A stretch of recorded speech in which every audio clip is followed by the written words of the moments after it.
ধন্যবাদ। অনেক জায়গায় মানিকগঞ্জের বাতাস লেগে গেছে।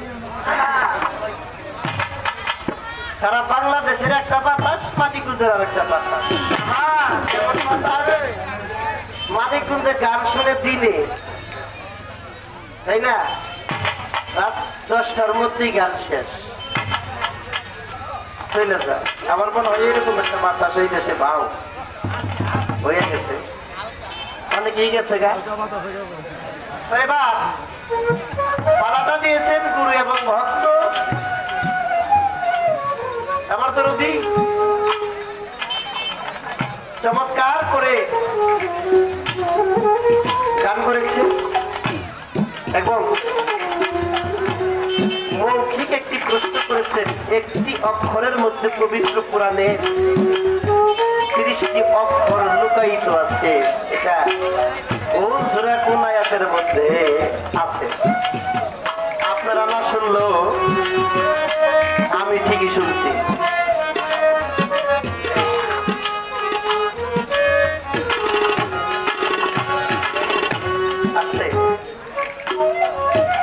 যারা যাইতে চাইগা সাইড দিয়ে দেন, কারণ কি কথা আজকে বেশি বলবো না, অল্প কথাই শেষ করে দিয়ে গান করবো। সেটা হলো পবিত্র কোরআন সূরা ফাতিহা। বর্ণিত আছে হাদিসের মধ্যে, ইবনে আব্বাস একদিন হযরত আলীকে ডেকে বললেন, আলী তুমি আমাকে একদিন কোরআন খতম করে দাও। আলী সারা রাত ফাতিহার কথা কয়। ইবনে আব্বাস ডাক দিয়ে আলীর কাছে কয়, ফাতিহায় তাফসীরে যদি সারা রাত চলে যায়, পুরা কোরআনের তাফসীর আপনি করে দিবেন কবে? আলী বলে, ও বন্ধুগণ শুইনা রাখো সবে, এই কোরআনের সার সংক্ষেপ ফাতিহাতে রয়, ফাতিহার সার সংক্ষেপ বিসমিল্লাহতে রয়, বিসমিল্লাহর সার সংক্ষেপ তার বেগরম হইল, বেগরমের সার সংক্ষেপ তার নিচের লুম্বা হইল। আহা, কি প্রথম জবাব শেষ। এবার গুরুর আগে ভক্তের জন্ম, ভক্তি লেখে জীবনী কে? মুহাম্মদ ইসলামের এক ভক্ত, তার জন্মের 1000 বছর আগে এসে এক ভক্তি গুরুর জীবনী লিখে পত্র লিখে দিয়ে গেছে। আমার মোহাম্মদ ইসলাম আইসা সেই পত্র উদ্ধার করলেন। শুধু তাই না, আরেকজন নবী ছিল, তিনি আমার হুজুর পাক সাল্লাল্লাহু আলাইহি ওয়াসাল্লামের জামা রেখে ভবিষ্যৎবাণী স্বীকার করে, এবং সেই নবীও মুহাম্মদের নামের উপরে কালেমা পাঠ করে তিনি তার ভবিষ্যৎবাণী করলেন, সেই দীনবন্ধু আসবে আমার এই জামা থেকে যেদিন 3 ফোঁটা রক্ত বের হবে। মুহাম্মদ যখন সেই যেদিন জন্ম নিলেন, 12 রবিউল আওয়াল শুভে সাদিকের সময়, সেই নবীজির জামা হইতে 3 ফোঁটা রক্ত ঝরার সাথে সাথেই মুহাম্মদ দুনিয়ার মধ্যে পদার্পণ করলো। আমার বড় পীর হযরত আব্দুল কাদের জিলানী রাহমাতুল্লাহ আলাইহি, তিনারও এক ভক্ত ছিল। বড় পীর জন্ম নেওয়ার আগে 200 বছর আগে ভক্তে জন্ম নিয়ে তার জন্য জামা দিয়ে গেছেন এবং তার জীবনী সম্পর্কে, তার আবির্ভাব সম্পর্কে তিনি লিপিবদ্ধ করে গিয়েছেন। এই ছিল তার কথা। এবার গুরুর বউ খুশি হইয়া ভক্তকে দিল। সনাতন ধর্মের মধ্যে এই কথাটা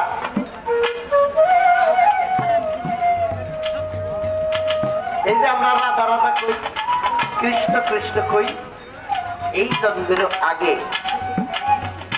আইএম ঘোষ এবং তার গুরু খুশি হইয়া তুমি কি চাও? কয় দয়াল আমি যা চাই তাকে দিব। দিব, কয় দিবেন তো? কয় দিব, দিবেন তো? কহ দিব। আপনার যে বাম পাশে যেটা আছে এই লাগবে।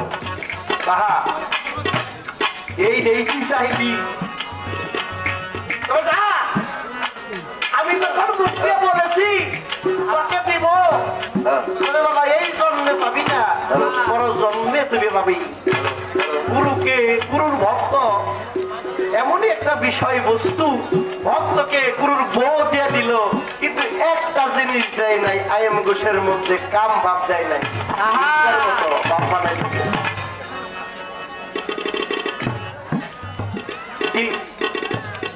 এই ছিল তার কথা।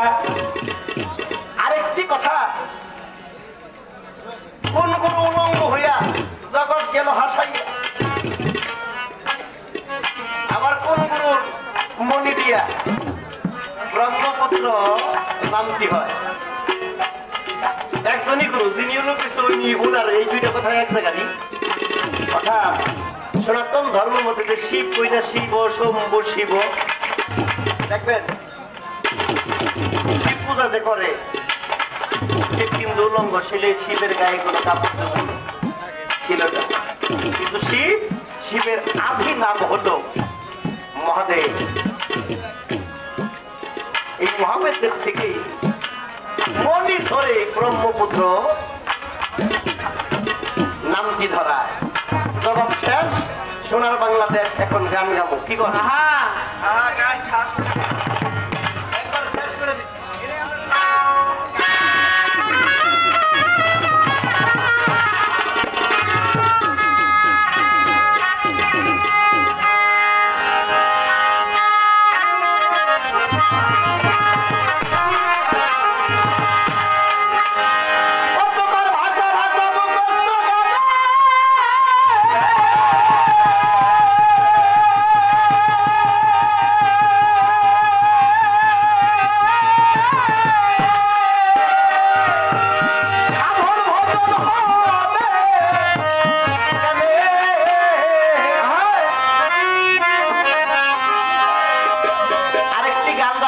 কি গান? তারাইয়া দিল দিও না দয়াল, কাতরে বিনয় করি আমি তোমার দয়া ভিখারি। চমৎকার কথা। দয়ার ভিখারি এটা আলাদা, কিন্তু তারাইয়া দেওয়া নয়, ওইটা আমার আর একটা আলাদা। তারাইয়া দেয় আগের জমানা, আজ থেকে 50-60 বছর আগে একজন লোক বিয়ে করলে তার 10-12টা ছেলে হইতো। ওর মধ্যে একটাই যদি কথা না উনতো ভাবে কিন্তু তেজ্য পুত্র করে বাড়ি করে দিত। এখন কিন্তু সেই তেজ্য পুত্রটা করে না। কেন করে না? বাংলাদেশ সরকার আইন করছে একটি ছেলে একটি মেয়ে, 2টি সন্তানই যথেষ্ট। উঠে গেলে উটের মধ্যে গেলে এখন তেজ্য পুত্রটা হয় না, কেল্লিকে কোলাই একটা দেখছেন নাকি? 10টা পোলা থাকলে একটা যদি বেয়াদবি করে, একটা তারাই দিল, 9টা থাকে। কিন্তু আমার একটাই পোলা তারা বোকারে, এর জন্য বাপেরা খুব বেকায়দায় আছে। আচ্ছা, যারা বাপ ওরা খুব বেকায়দা আছে, যারা একটা পোলা তারাই দিব, এই অবস্থাটা আমার আমার যদি আরেকটা থাকতো ঠিক এই কাম করতাম। তোর কাছে আমি ঠেকা, সরকারের আইন মানন লাগবে, বুঝছেন? বাবা আমি তারা বলো তোমার, ওই যে তুমি দেখা কথা কি খারাপ লাগে?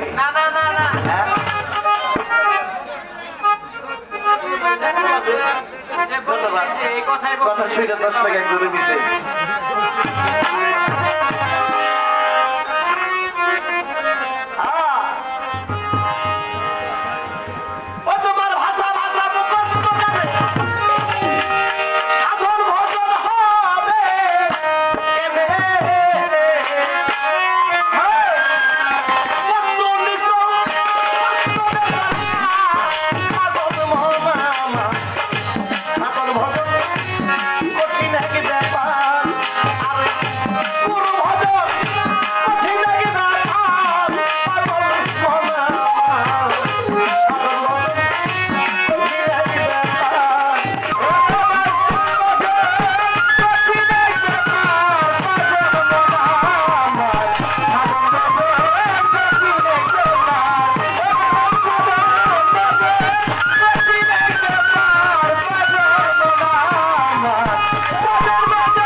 বেসুমার। এই মধু করিলে বক্ষণ ও তোর দেহ হবে কাঞ্চাবরণ, থাকবে না আর জন্ম মৃত্যু। আরে 80 বৎসরের জুলেখা 12 বৎসরের যুবতী গেল রে ভাই হইয়া। এই মধু পান করেছিল ভক্ত তোমারে দেই কইয়া। কথা কি খারাপ লাগে নাকি? ওইটার কথা কই। 80 বছরের বৃদ্ধা রমণী জুলেখা পলকের মধ্যে সংস্পর্শে একজন নবী 12 বছরের যুবতী হয়ে গেল, আর তার মরার ভয় নাই। সেই মধু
অর্থ হলো সত্য সরল পথ, সোজা পথ, সহজ সত্য সরল পথ।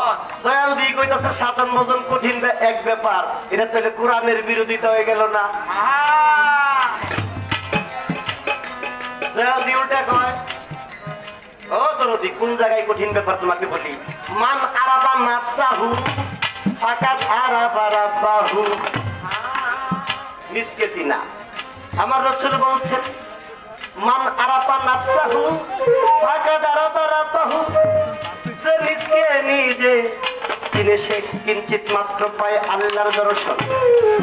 কি সক্রেটিস বলছেন নোটাই সেল, যে নিজকে চিনে সে আল্লাহকে চিনে।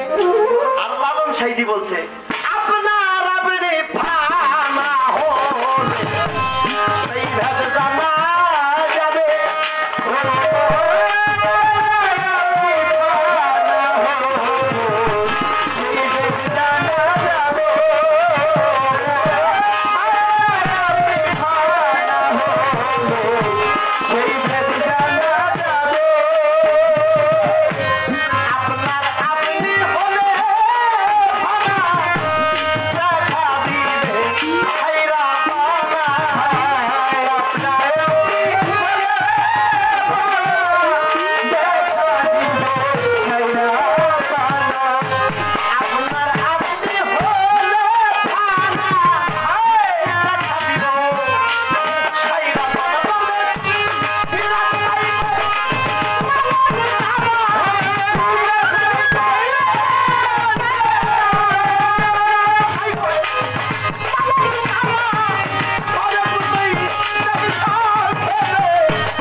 আচ্ছা বাবা ধ্যান করলে বাবারে দেখা যায় না, তার ছবিটা পয়সা উঠে আইনার মতো। মারে দেখা যায়, পীরেরে দেখা যায়, বন্ধুরে দেখা যায়, সন্তান দেখা যায়, দেখা যায় না? আচ্ছা নিজেরই কি দেখা যায়? তাহলে এটা কঠিন।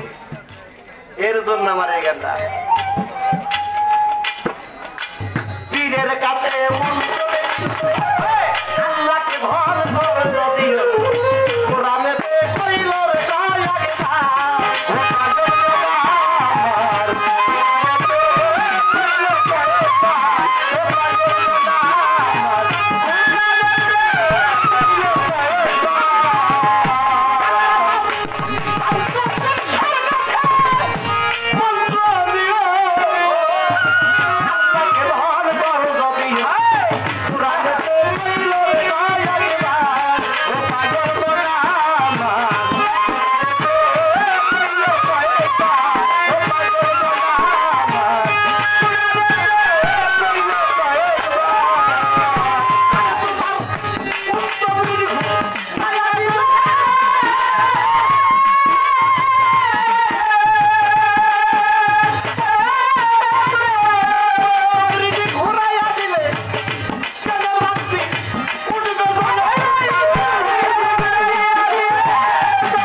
খারাপ লাগে অতরতি এইভাবে কি গামু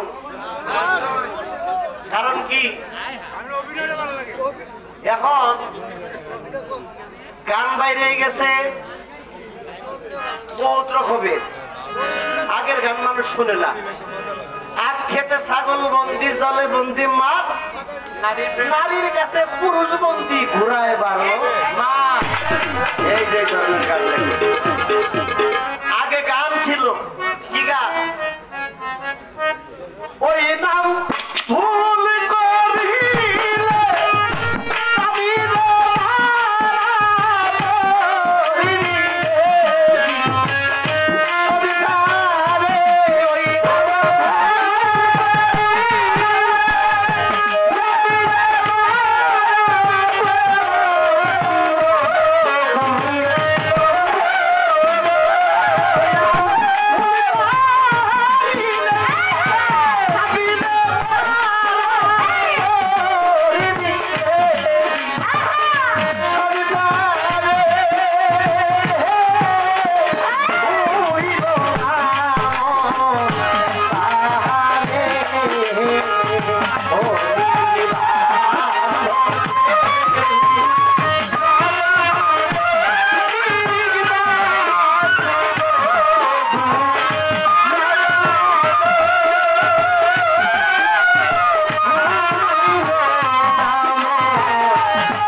একটি